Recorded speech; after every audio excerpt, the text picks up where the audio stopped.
2 தீமோத்தேயு 1வது அதிகாரம் 2 Timothy chapter 1 verse 7.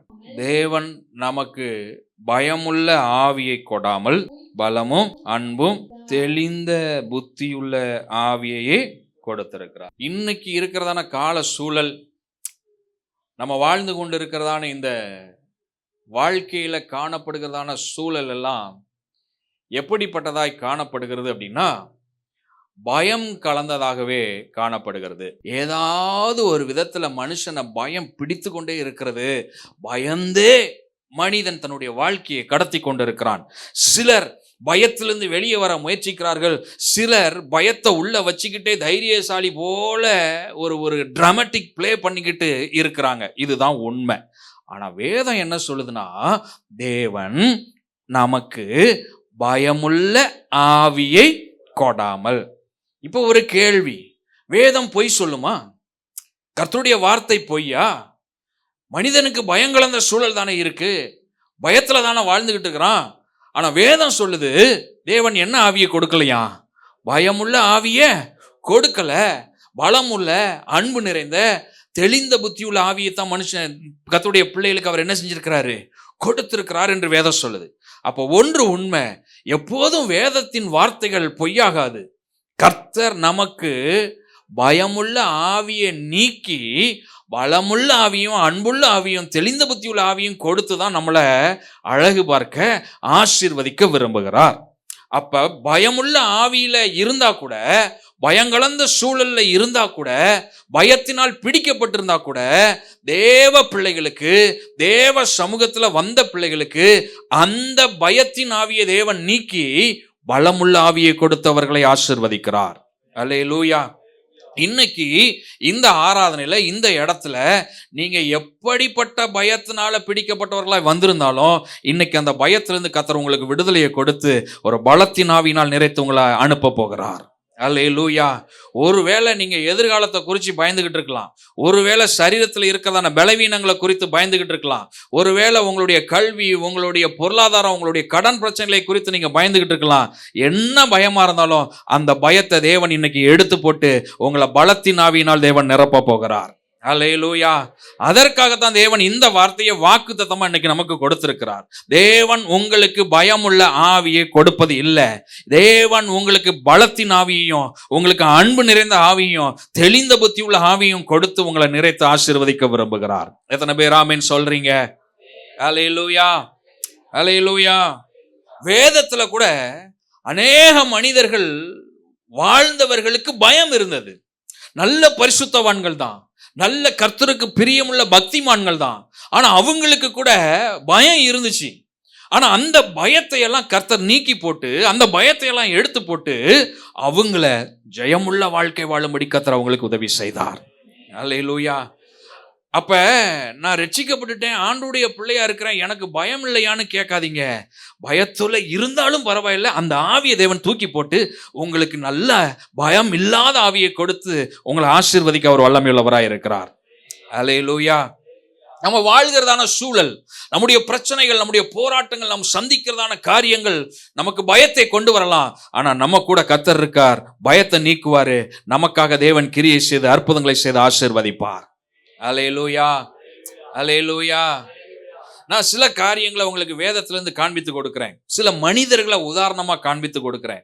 அவர்களுக்கு பயம் இருந்துச்சு, அந்த பயத்தை எப்படி கர்த்தர் மாற்றினார் அப்படிங்கிறத உங்களுக்கு காண்பித்து கொடுக்கிறேன். முதல்ல பாருங்க, fear is defeated when we trust God. பயத்தை எப்படி மேற்கொள்ள முடியும் அப்படின்னா, தேவனை முழுவதுமாக சார்ந்து கொள்ளும் போது பயத்தை என்ன செய்யலாம்? மேற்கொள்ளலாம். உதாரணம் யாருன்னா தாவீது. 1 சாமுவேல் 17வது அதிகாரம் 24வது வசனத்தை வாசிச்சோம்னா, அங்க ஒரு குரூப் ஆஃப் பீப்புள் இருந்தாங்க, அவங்களுக்கு பயம் இருந்ததாக வேதம் சொல்லுது. 1 சாமுவேல் 17வது அதிகாரம் 24வது வசனம், இஸ்ரவேலர் எல்லாரும் அந்த மனுஷனை காணும்போது மிகவும் பயப்பட்டு அவன் முகத்துக்கு விலகி ஓடி போவார்கள். யாரு? இஸ்ரவேலர்கள். யார் இவங்க தெரியுமா? தேவனால் அழைக்கப்பட்டவர்கள். யார் இவங்க தெரியுமா? என் ஜனம் என்று தேவனால் சொல்லப்பட்டவர்கள். யார் இவர்கள் தெரியுமா? கர்த்தருடைய ஜனம் என்று அழைக்கப்பட்டவர்கள், தேவனுடைய பிள்ளைகளாக பார்க்கப்பட்டவர்கள். இந்த இஸ்ரவேலர்களுக்கு கோலியாத்தை காணும்போது என்ன வந்தது? பயம்.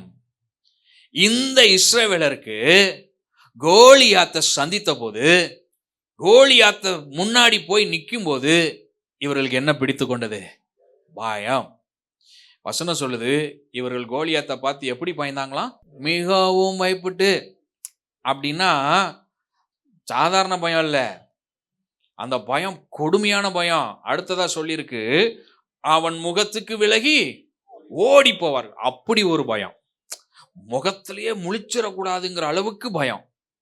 அப்படிப்பட்ட பயம் இஸ்ரவேலர்களை பிடித்திருந்தது. ஆனா அங்க இன்னொரு மனிதன் இருக்கிறான், அவன் பேரு தாவீது. அந்த தாவீதுக்கு அந்த பயம் இல்லை. அந்த தாவீதுக்கு அந்த பயம் இல்லை. காரணம் என்னன்னா, அந்த தாவீது கர்த்தரை 100% சார்ந்து கொண்டவன், தேவனை முழுவதுமாய் நம்பினவன். அவன் கர்த்தரையே சார்ந்து கர்த்தரையே நம்பி வாழ்ந்தபடினால அவங்களுக்கெல்லாம் இருந்த பயம் இவனுக்கு இல்லை. அப்ப இன்னைக்கு இந்த காலை வேளையில யார் ஒருவர் கர்த்தரை சார்ந்து வாழ்கிறார்களோ அவர்களுடைய வாழ்க்கையில எல்லா பயத்தையும் தேவன் நீக்கி போடுவார். நீங்க கர்த்தரை முழுசா நம்பி வாழ்ந்தீங்கன்னா உங்க வாழ்க்கையில எல்லா பயத்தையும் மேற்கொண்டு ஜெயமாய் வாழ கர்த்தர் உதவி செய்வார். அல்லேலூயா. 1 சாமுவேல் 17:37 நம்ம வாசிக்கும் போது தாவீது அங்க சொல்றாரு, பின்னும் தாவீது, என்னை சிங்கத்தின் கைக்கும் கரடியின் கைக்கும் தப்புவித்த கர்த்தர் இந்த பெலிஸ்தனுடைய கைக்கும் தப்புவிப்பார், இந்த பெலிஸ்தனுடைய கைக்கும் தப்புவிப்பார் என்றான். இங்க தாவீதுக்கு பாருங்க, இஸ்ரவேலர் எல்லாம் பெலிஸ்தியனாகிய கோலியாத்தை பார்த்து பயப்படுறாங்க. ஆனா தாவீது சொல்றாரு, என்ன சிங்கத்தின் கைக்கும் என்ன கரடியின் கைக்கும் தப்புவித்த கர்த்தர் இந்த பெலிஸ்தியனுடைய கைக்கும் என்ன செய்வாரு? தப்புவிப்பார். கர்த்தரை முழுசா சார்ந்து கொண்ட தாவீது, முழுவதுமாய் தேவனை நம்பின தாவீது, என்னை சிங்கத்திட்ட இருந்து காப்பாத்திருக்கிறாரு, கரடிட்ட இருந்து காப்பாத்திருக்கிறாரு. இப்படி துஷ்ட மிருகங்கள்ட்ட இருந்து காப்பாத்தின கர்த்தர் இந்த கோலியாத்து கையில என்னை விட்டு விட மாட்டார். அன்னைக்கு காப்பாத்தின கர்த்தர் இன்னைக்கும் என்னை காப்பாற்றுவார். இந்த நம்பிக்கை தேவன் மேல முழுசா வச்சதுனாலதான் தாவீதால இதை சொல்ல முடிந்தது. அடுத்து 47வது வசனத்துக்கு நீங்க வந்தீங்கன்னா அப்படியே ஒரு 10 வசனம் தள்ளி அதுக்கப்புறம் பாருங்க, இங்க தாவீது சொல்றாரு, கர்த்தர் பட்டயத்தினாலும் ஈட்டியினாலும் ரட்சிக்கிறவர் அல்லவர் என்று இந்த ஜனக்கூட்டம் எல்லாம் அறிந்து கொள்ளும். யுத்தம் கர்த்தருடையது, யுத்தம் கர்த்தருடையது. அவர் உங்களை எங்கள் கையில் ஒப்பு கொடுப்பார். கவனிச்சிங்களா? இங்க முழுசா கர்த்தரை சார்ந்த ஒரு மனிதனால மாத்திரம்தான் இப்படி சொல்ல முடியும், யுத்தம் கர்த்தருடையது. அல்லேலூயா. இன்னைக்கு நம்ம வாழ்க்கையில கூட நிறைய கோலியாத்து எழுப்பி நிக்கலாம். நீங்க அந்த கோலியாத்தை பார்த்து பயந்துகிட்டு இருக்கலாம். உங்க வாழ்க்கையில எது கோலியாத்துன்னு உங்களுக்கு தான் தெரியும். உங்களுடைய கடன் பிரச்சனை உங்களுக்கு கோலியாத்தா இருக்கலாம். உங்களுடைய சரீரத்தில் இருக்கிற பலவீனம் உங்களுக்கு ஒரு கோலியாத்தா நிற்கலாம். இந்த கோலியாத்தை பார்த்து பயப்படுற நீங்க தாவீது சொன்ன மாதிரி சொல்லுங்க, யுத்தம் கர்த்தருடையது. கோலியாத்தை மேற்கொள்ள கர்த்தர் எனக்கு உதவி செய்வார். யுத்தம் கர்த்தருடையது. அல்லேலூயா. இஸ்ரவேலர்கள் எல்லாம் இதுக்கு முன்னாடி எதனால பயந்தாங்க தெரியுமா? அவங்க எல்லாம் நினைச்சுக்கிட்டாங்க, யுத்தம் ஏன் இது என்னுடையது, நம்முடைய யுத்தம்னு அவங்க நினைச்சுக்கிட்டாங்க. அவங்க சார்ந்திருந்ததெல்லாம் எது தெரியுமா? கேடயத்தின் மேல சார்ந்திருந்தாங்க, மார்க்கவசத்தின் மேல சார்ந்திருந்தாங்க, ஈட்டி மேல சார்ந்திருந்தாங்க, பட்டயத்தின் மேல சார்ந்திருந்தாங்க. அவங்க அந்த ஆயுதங்கள் மேலதான் முழு நம்பிக்கையை வச்சிருந்தாங்க. அதனால தான் கோலியாத்தை பார்த்தோன்னு என்ன வந்துருச்சு? பயம் வந்துருச்சு. ஆனா தாவீது ஈட்டியின் மேல, பட்டயத்தின் மேல, ஆயுதத்தின் மேல நம்பிக்கை வைக்கல. தாவீது நம்பிக்கை வைத்ததெல்லாம் கர்த்தர் மீது மாத்திரமே. கர்த்தர் மேல நம்பிக்கை வச்சதுனாலதான் தாவீதால சொல்ல முடியுது, யுத்தம் கர்த்தருடையது. அல்லேலூயா, அல்லேலூயா. இன்னைக்கு நீங்க என்ன பிரச்சனையை சந்திச்சாலும் சரி, அந்த பிரச்சனையில நீங்க சொல்லுங்க, இந்த பிரச்சனை என் பிரச்சனை இல்லை, இது கர்த்தருடைய பிரச்சனை, அவர் பார்த்து கொள்ளுவார். இந்த பிரச்சனை அவருக்குரியது. அல்லேலூயா. நீங்க சந்திக்கிற பிரச்சனை அது எப்படிப்பட்டதா வேணாலும் இருந்துட்டு போட்டோம், எப்படிப்பட்டதா வேணாலும் இருந்துட்டு போட்டோம். அது கோலியாத்த மாதிரி பெருசா கூட இருக்குதா, பரவாயில்லை. ஒரே ஒரு வார்த்தை சொல்லுங்க, இது கர்த்தருக்குரியது, இந்த பிரச்சனை அவருக்குரியது, அவர் பார்த்து கொள்வார். அப்படி நீங்க சொல்லிட்டீங்கன்னா பயத்தை மேற்கொண்டு விடலாம். அல்லேலூயா. அப்படி சொல்லுகிறவர்களுக்கு தான் கர்த்தரும் உதவி செய்கிறார். அல்லேலூயா. இன்னைக்கு நீங்க சொல்லி பழகுங்க, யுத்தம் கர்த்தருடையதுன்னு சொல்லி பழகுங்க. அல்லேலூயா. இந்த ஆராதனை முடிஞ்சு நீங்க போகும்போது இனி நீங்க யுத்தம் பண்ணக்கூடாது. இந்த ஆராதனை முடிஞ்சு இப்போ ஒருவேளை நீங்க இது வரைக்கும் இப்போ வர்ற வரைக்கும் கூட நீங்களே யுத்தம் பண்ணியிருந்திருக்கலாம், நீங்க போராடி இருந்திருக்கலாம், உங்க பிரச்சனையிலேருந்து இது தப்பிக்கிறதுக்கு நீங்க பல பாடுகளை பட்டிருக்கலாம், என்ன வேணாலும் செஞ்சிருக்கலாம். Let it be. அது முடிந்து போன கதை. ஆராதனை முடிஞ்சு போகும்போது நீங்க சொல்ல வேண்டியதெல்லாம், இனி நான் போராடுவதில்லை, என் கர்த்தர் எனக்காக யுத்தம் செய்வார். இனி நான் யுத்தம் பண்ண போறதில்லை, என் கர்த்தர் எனக்காக யுத்தம் பண்ணுவார். நீங்க அப்படி சொல்லி பாருங்க, கர்த்தர் உங்களுக்காக யுத்தம் செய்து உங்க முன்னாடி கோலியாத் முகங்குப்புற விழும்படி கர்த்தரை அற்புதம் செய்வார். இப்படி சொன்னதுனால பாருங்க, கோலியாத்தை கர்த்தர் வீழ்த்தும்படி செய்தார். பெலிஸ்திய படைகள் அன்று தோற்று போனது. மகா பெரிய ஜெயத்தை தாவீதுக்கு கர்த்தர் கொடுத்தார். அல்லேலூயா. ரெண்டாவது ஒரு காரியம், அடுத்ததா ஒரு மனுஷனை காட்டி கொடுக்கிறேன். Fear is defeated when we obey God's call. தேவனுக்கு கீழ்ப்படியும் போது பயத்தை நம்ம மேற்கொள்ளலாம். இதற்கு உதாரணம் மோசே. இந்த மோசே பார்வோனின் அரண்மனையில் பார்வோனுக்கு வீட்டில் ஒரு பிள்ளையாகவே வளர்ந்தவர். எத்தனை ஆண்டுகள்? 40 வருஷங்க. 40 வருஷம் பார்வோன் ராஜா வீட்டில் ஒரு பிள்ளையா வளர்றார். வில்வித்தை தெரியும், நல்ல கல்வி தெரியும், எல்லாவற்றிலும் தேறினவர். இப்ப என்னன்னா, 40 வயசு இருக்கும்போது ஒரு எகிப்தியன் ஒரு எபிரேயனை அடிக்கிறத பார்க்கிறார். பார்த்த உடனே இவர் ஒரு எபிரேயன் பாருங்க, அதனால கொஞ்சம் வேகம் வந்து அந்த எகிப்தியனை அடிச்சாரு. அவன் என்ன செஞ்சிட்டான்? செத்து போயிட்டான். இப்ப செத்து போன உடனே இவருக்கு பயம் பிடிச்சிருச்சு. ஐயோ, கொன்னுட்டோம், இப்ப நம்மளை ஏதாவது பண்ணிடுவாங்கன்னு பயத்துல என்ன பண்ணிட்டாருன்னா ஊரை காலி பண்ணிட்டார். எகிப்து தேசத்தை விட்டுட்டு எங்க ஓடிட்டாரு? மீதியான் தேசத்துக்கு ஓடிட்டார்.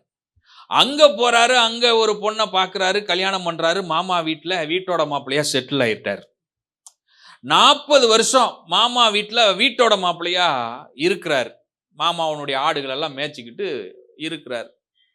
அந்த சமயத்துல இப்ப 80வது ஆண்டுல ஆண்டவர் மீண்டும் மோசேக்கு காட்சியளித்து மோசைய அழைக்கிறார். நீ வா, உன்னை நான் அனுப்புறேன், எகிப்து தேசத்துக்கு போ, அங்க இருக்கிற அடிமைத்தனத்துல இருக்கிற என் இஸ்ரவேல் ஜனங்களை நீ மீட்டு எடுத்துட்டு வரணும், உன்னை ஒரு இரட்சகனா அனுப்புறேன், உன்னை ஒரு தலைவனா அனுப்புறேன்னு ஆண்டவர் என்ன செய்யறாரு? மோசைய கூப்பிடுறாரு. ஆனா இந்த மோசே என்ன சொல்றாருன்னா, நான் என்ன செய்ய மாட்டேன், போக மாட்டேன். அப்பயும் இவருக்கு என்னதான் இருக்குது? பயம் இருக்கு. அந்த பயத்தினால என்ன சொல்றாருன்னா, ஆண்டவரே, நான் என்ன அவ்வளோ பெரிய ஆளா? நானே பயந்து ஓடி வந்த பயந்தாங்குழி. நான் போய் இஸ்ரவேல் ஜனங்கள் அடிமைத்தனத்தில் மீட்டு எடுத்துட்டு வர்றதா? என்னால முடியாது அப்படின்னு சொல்லிட்டு சொல்றாரு, நான் எம்மாத்திரம். ஆண்டவர்கிட்ட கேட்கிறார், who am I to deliver the people from Egypt? எகிப்திலிருந்து ஜனங்களை மீட்டெடுப்பதற்கு நான் எம்மாத்திரம் ஆண்டவரே. இன்னைக்கு நம்ம நிறைய பேர் இப்படித்தான் பயந்துகிட்டே இருக்கோம். என் தகுதி தான் என்ன, நான் யாரு, என்னாலலாம் இது முடியாது, நானே பாவம், நானே தூசி, நானே பாவி, நானே ஒண்ணுமில்லாத ஆளு, என்கிட்டயே ஒண்ணுமில்ல, நானே ஒண்ணுமில்லாத ஆளா இருக்கிறேன், இப்படின்னே பயந்து புலம்பிக்கிட்டு உட்கார்ந்துருக்கீங்க. ஆனா உங்களை பார்த்து தான் ஆண்டவர் சொல்றாரு, மோசேட்ட சொன்ன மாதிரியே, மோசே நான் எம்மாத்திரன் கேட்டப்ப ஆண்டவர் நீ யாருங்கிறதுக்கெல்லாம் ஆண்டவர் பதில் சொல்லல. நான் யார் ஆண்டவரேன்னு மோசே கேட்டதுக்கெல்லாம் பதில் சொல்லல. மோசேனுடைய தகுதி என்னங்கிறதெல்லாம் எக்ஸ்பிளைன் பண்ணல. ஒரே ஒரு வார்த்தை தான் ஆண்டவர் சொன்னாரு, நீ யாரா வேணாலும் இருந்துக்கோ, உன் கூட நான் இருப்பேன், உன் கூட நான் இருப்பேன். இதுதான் ஆண்டவர் கொடுத்த வார்த்தை.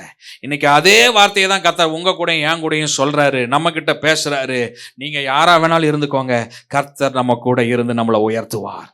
மோசே தன்னுடைய பலவீனத்தை ஆண்டவர்கிட்ட சொல்றாரு. அப்ப ஆண்டவர் சொல்றாரு, நீ போ, நான் உன் வாயோட என்ன செய்வேன், இருப்பேன், நீ பேச வேண்டியதை உனக்கு போதிப்பேன். இந்த வார்த்தையை இப்ப நாம் நமக்கு எடுத்துக்கொள்ள போகிறோம். நம்ம நிறைய நேரங்களில் பலவீனத்தை சொல்லிக்கிட்டு இருக்கோம்ல, நம்மளை பார்த்து ஆண்டவர் சொல்றாரு, நான் உன் கூட இருப்பேன், நீ செய்ய வேண்டியதை உனக்கு போதிப்பேன், உன்னை கொண்டு பெரிய காரியங்களை செய்வேன். அல்லேலூயா, அல்லேலூயா. அப்ப இன்னைக்கு நீங்க உங்க தகுதியை பார்த்துட்டு, உங்க பலவீனத்தை பார்த்துட்டு கீழ்ப்படியாம போயிடாதீங்க.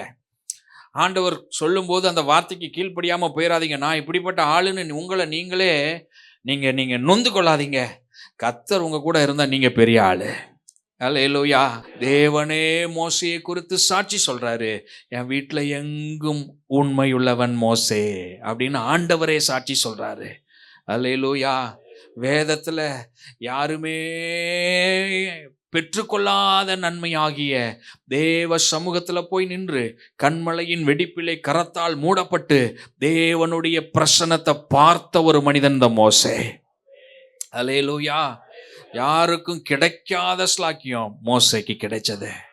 தேவனோடு கூட மலையில 40 நாட்கள் இருக்கிற உறவாடுகிற அனுபவம் அந்த மோசேக்கு கிடைச்சது. எதனால தெரியுமா? அந்த அழைப்புக்கு கீழ்ப்படிஞ்சு வந்ததுனால பயமெல்லாம் நீங்கி போச்சு. கர்த்தர் மோசேயை பெரிய ஆளா மாத்திட்டாரு. இன்னைக்கு நாமும் கூட நம்மளுடைய தகுதியை குறித்து, பலவீனத்தை குறித்து, நம்மளுடைய நிலைமையை குறித்து இருக்கிற பயத்திலிருந்து விடுதலை ஆகணும்னா கர்த்தருடைய வார்த்தைக்கு கீழ்ப்படிய வேண்டாம். கீழ்ப்படிஞ்சிட்டா அந்த பயத்தையெல்லாம் நீக்கி போட்டு நம்மளை தேவன் உயர்த்துகிறார், ஆசீர்வதிக்கிறார். கடைசியா ஒரு காரியத்தை சொல்லி ஜெபத்துல நடத்த விரும்புகிறேன். 3வது ஒரு மனிதனை குறித்து பார்க்க போகிறோம். Fear is defeated when we focus on Jesus. இயேசுவை நோக்கி பார்க்கும்போது நம்முடைய பயத்தை தேவன் மாற்றி போடுகிறார். பயத்தை மேற்கொள்ள முடியும். அல்லேலூயா. யாரு உதாரணம்? பேதுரு. நீங்க மத்தேயு 14வது அதிகாரம் 29, 30 அந்த வசனங்கள் எல்லாம் வாசி பாருங்க. அங்க ஒரு சம்பவம் இருக்குது. இந்த 2 வசனத்தை மாத்திரம் நம்ம வாசிச்சிடலாம். அதற்கு இயேசு வா என்றார். அப்பொழுது பேதுரு படவை விட்டிறங்கி இயேசுவின் இடத்துல போக ஜலத்தின் மேல் நடந்தான். காற்று பலமாய் இருக்கிறதை கண்டு பயந்து அமிழ்ந்து போகையில், ஆண்டவரே என்னை இரட்சியும் என்று கூப்பிட்டான். இந்த சம்பவத்தை உங்களுக்கு நான் விளக்க விரும்புகிறேன். பேதுருவும் சீஷர்களும் படவுல பிரயாணப்பட்டு போய்கிட்டு இருக்கிறாங்க. அப்படி பிரயாணப்பட்டு போகும்போது திடீர்னு படவின் மீது காற்று அடிக்குது, புயல் வீசுது. அமிழ்ந்து போயிடுவோம், மடிந்து போய்விடுவோம் என்று எண்ணிக்கொண்டு இருக்கிறார்கள். அப்படி எண்ணிக்கிட்டு இருக்கிறதான அந்த நேரத்துல கடல் மேல இயேசு நடந்து வருகிறார். காற்றையும் கடலையும் அதட்டினார், அது அமைதலாயிற்று. இப்ப இயேசு நடந்து வரதை பேதுரு பார்க்கிறாரு. பார்த்துட்டு சொல்றாரு, நீரே ஆனால் நானும் உங்களை மாதிரி இந்த கடல்ல என்ன செய்யணும், நடக்கணும்னு கேட்கிறார். உடனே ஏசப்பா சொல்றாரு, சரி வா அப்படின்னு சொல்லிடுறார். சொன்ன உடனே பேதுரு படகை விட்டு இறங்கி இயேசுவின் இடத்துல போக ஜலத்தின் மேல என்ன செஞ்சிட்டாரு, நடக்க ஆரம்பிச்சிட்டார். நல்லா தான் நடந்து போய்கிட்டே இருக்கிறாரு. தண்ணியில நடந்து போய்கிட்டே இருக்கும்போது காற்று பலமா இருக்கிறத என்ன செஞ்சாராம், கண்டார். வசனம் அப்படிதான் சொல்லுது. இயேசுவின் மீது உங்க பார்வை இருக்கிற வரைக்கும் உங்களுக்கு எத்தனை புயல் அடிச்சாலும் எத்தனை காத்து அடிச்சாலும் அது உங்களை ஒன்றும் செய்யாது. ஆனா இயேசுவின் மீது இருக்கிற பார்வையை எடுத்துட்டு உங்க பார்வையை உங்க பிரச்சனையின் மீதும் உங்க பார்வையை நீங்க சந்திக்கிறதான போராட்டத்தின் மீதும் வச்சிட்டீங்கன்னா அது உங்களை அமிழ்த்து விடும். இன்னைக்கு நிறைய பேரு மூழ்கி இருப்பதற்கு காரணமே இதுதான். இயேசுவின் மீது பார்வையை வைக்கல, மாறாக பிரச்சனையவே சொல்லிக்கிட்டு பிரச்சனையின் மீதே என்ன செய்யறாங்க, பார்வையை வச்சுக்கிட்டு இருக்கிறாங்க. பிரச்சனையவே பேசிக்கிட்டு இருக்கிறாங்க. 10 நிமிஷம் பேசுறதுல இயேசு என்கிற வார்த்தை 1 நிமிஷம் மாத்திரம்தான். மீதி 9 நிமிஷம் எதை பத்தி தான் பேசுறது, பிரச்சனையவே பேசுறது. இந்த காலை வேளையில உங்களுக்கு இருக்கிற பயம் உங்களை விட்டு போகணும்னா உங்க பார்வையை இயேசுவின் மீது வைங்க. இயேசுவின் மீது வைக்காம சுத்தி இருக்கிறதான சூழல் ஜனங்கள் மீது என்ன செய்யாதீங்க, பார்வையை வைக்காதீங்க. நிறைய நேரம் மனுஷர்கள் மேல பார்வையை வச்சு ஓடிக்கிட்டே இருக்கோம். ஓட ஓட அவங்களும் ஓடிக்கிட்டே தான் இருக்காங்க. நீங்க இயேசுவின் மீது பார்வையை வச்சு போனீங்கன்னா அவர் உங்களை நோக்கி வருவார். நீங்க மனிதர்கள் மீது பார்வையை வச்சு போனீங்கன்னா அவங்க உங்களை விட்டு ஓடணும்னு தான் பார்ப்பாங்க. நீங்க பின்னாடியே தான் போய்கிட்டு இருக்கணும். ஒரு நன்மையும் கிடைக்காது. அப்ப இந்த காலை ஆவியானவர் நம்மோடு கூட பேசுறார்.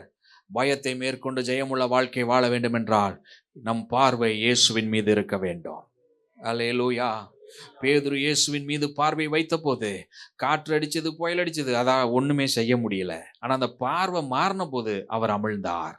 அதுக்கப்புறம் என்ன, ஆண்டவரே என்னை ரட்சியும் காப்பாற்றணும் கூப்பாடு போடுறாரு. அப்புறம் ஆண்டவர் கூப்பிட்டு, என்னப்பா விசுவாசம் இல்லாமல் போயிடுச்சே உனக்குன்னு ஆண்டவர் சத்தம் போட்டு அப்புறம் கூப்பிட்டுட்டு வராரு. இந்த காலை வேளையில் நமக்கு அப்படி ஒரு நிலைமை வேண்டாம். நம்ம எல்லா பயத்திலிருந்து நீங்களாகி விடுவிக்கப்படும்படி இயேசுவின் மீது நம்முடைய பார்வையை வைப்போம். கர்த்தர் நம்மை உயர்த்துவார், ஆசீர்வதிப்பார்.